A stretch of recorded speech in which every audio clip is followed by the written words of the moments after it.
Ladies and gentlemen, welcome back to the analysis of YOLENO TV.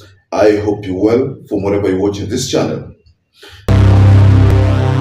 Now, one thing I know for sure is that there is going to be serious trouble between the judiciary and the executive. I know that by now, that is what is going on. The mood of William Samoei Ruto in Meru County during the campaign trails, or rather what he calls the Meet the People tour. That mood, if you've been following the events there, especially the events that led to the heckling that took place in Meru County, if you have been following that event or those events, then you will realize that the executive is not happy with the judiciary.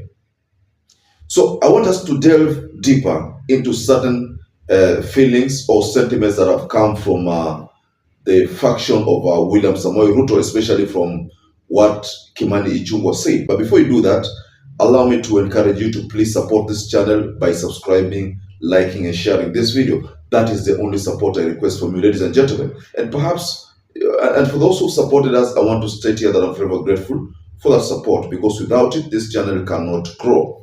So in one of those roadside rallies that I believe you must have stumbled upon in Meru, Kimani ICHUNGWA told William Samoei Ruto something that caught the attention of so many legal minds, and that was not expected from someone of Kimani ICHUNGWA's caliber.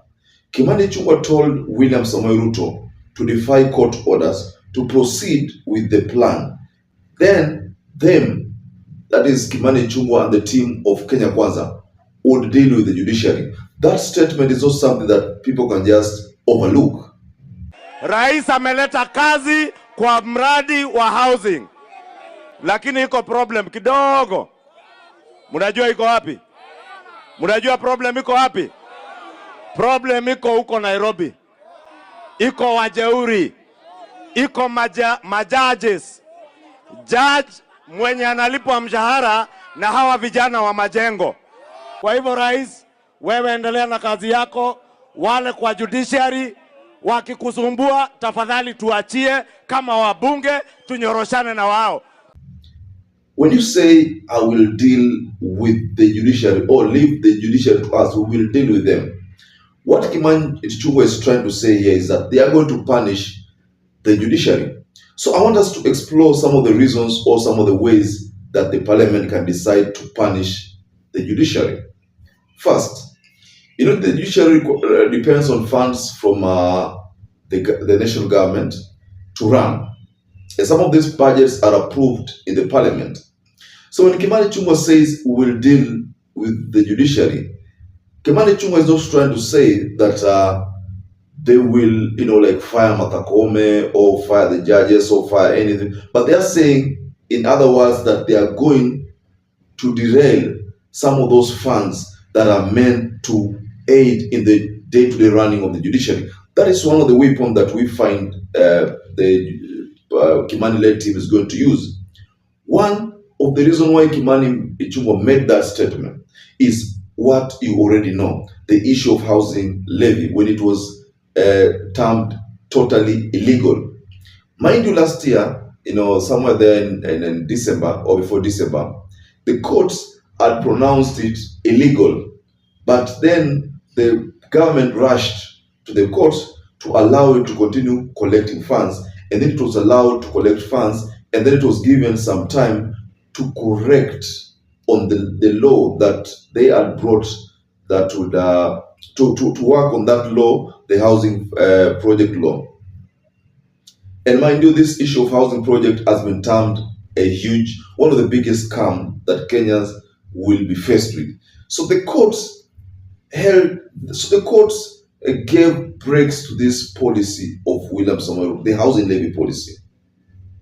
And this is what has gotten William Samoei Ruto looking agitated, disturbed in some of these rallies. If you have been spotting him, like that time when he was in Kitale, Trans Nzoia County, you saw what happened. and then he headed over to, to Meru County. And you saw what happened. He has been traversing so many counties, and that's why many people believe that William Ruto is still campaigning. He is on the campaign trail. If I were him, I would put brakes to these roadside rallies and embark on delivering. Just coordinate the government projects, deliver from the State House, and avoid public rallies, because it's not the right time for public rallies. But I know that he suspects that he is losing ground. But if he looks at the whole thing from a broader perspective, then he will realize that whatever he is doing now actually is making him look more frustrated and more disturbed and more preoccupied with the promises. I read somewhere, someone said that William Ruto was demanding from answers from RUTO-KOOME. The expectation of so many people after the meeting in State House was that RUTO-KOOME team was going to toe the line, and probably just like what happened with the legislature. I told you sometimes back there that legislature was captured. Some of you did not believe that, but I think many of you now believe that the legislature is captured, especially because they are yes. They are yesing everything that William Ruto asked them to do. So the expectation was that RUTO-KOOME team was also going to yes everything that the executive said. And that explains that sometimes back there when William Ruto said that anything yeye anataka ifanyike, itafanyika because he is the total boss. But what has happened that led to that verdict by the High Court terming the whole thing haiwezekani kabisa is the reason why Kimani, ICHUNGWA and the teams and then the UDA teams are now saying that they are going to defy the court orders. The FKE is saying return the money that was deducted from the employees. A court for the first time talked about this issue as if hawakuwa wanajua, because let me tell you, one of the persons ambaye analaumiwa sana hapa ni Kotu, Secretary General, because yeye alionekana kwamba alisupport ile housing project, alisupport housing levy. Hakujua kwamba hii kitu ilikuwa itakuja kumramba. Saa hizi I listened to a certain video about him talking tough about this deductions ambazo zimewekewa my employers. I think Kotu is realizing that no, if I go the Ruto way nitaumia. So that explains why amejikuta kwamba sasa inambidi a defend workers. It's now or never. People like, for example, Edwin Sifuna. Edwin Sifuna talked about niregeshe pesa yangu. He told William Ruto, niregeshe pesa yangu through my M-Pesa number that you already have. So all these things are going to as a result of that verdict that the High Court released. The High Court was justified to make that ruling. One thing I know is that the courts cannot force the government not to deduct. The government can decide to deduct money from employees illegally. I mean, they will deduct them illegally because wako na sword. Since wako na sword, they will decide to do that. But the courts have given their own legal perspective. Kwamba ni hivyo. So the fact that Kimani ICHUNGWA was telling William Ruto, ill-advising William Ruto, ni makosa. And I think Atwoli said so. Atwoli also said, instead of kila saa kuappeal, why don't you sit down and look for a proper framework to deal with this issue of housing levy? So for the first time, I think I agree with Atwoli after so many months. Alipokuwa amejisahau. So now I agree with him. He is telling the president the right thing, that the legal minds or legal advisors are misadvising the president, because every time kuna issue kama they rush the courts and appeal.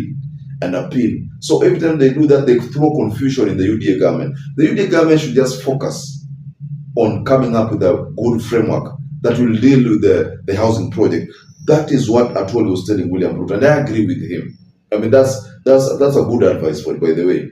Despite the fact that I disagree with him in so many things, but for that, I think niliona kwamba aliongea vizuri. So Kimani ICHUNGWA, I think, is the one of the people ambao Atwoli anaongelea. Wanamadvise rais vibaya. People like Wetangula could have advised William Ruto vizuri ili wasipitishe tu kitu hivi, because I remember Azimio walikuwa wanaambia hii hairuhusiwi. Kio Mtata went to court hairuhusiwi, but they ended up saying inaruhusiwa na itafanya na itapita. So now the advice by Kimani Ichung'wah not in place. It's out of place, by the way, ladies and gentlemen. So perhaps if you watching this video and you wish to comment below, just go down there and comment. And those who are watching this video and have not subscribed, please take 1 second, go down there and subscribe. Now, until we catch up again, please stay safe and stay blessed.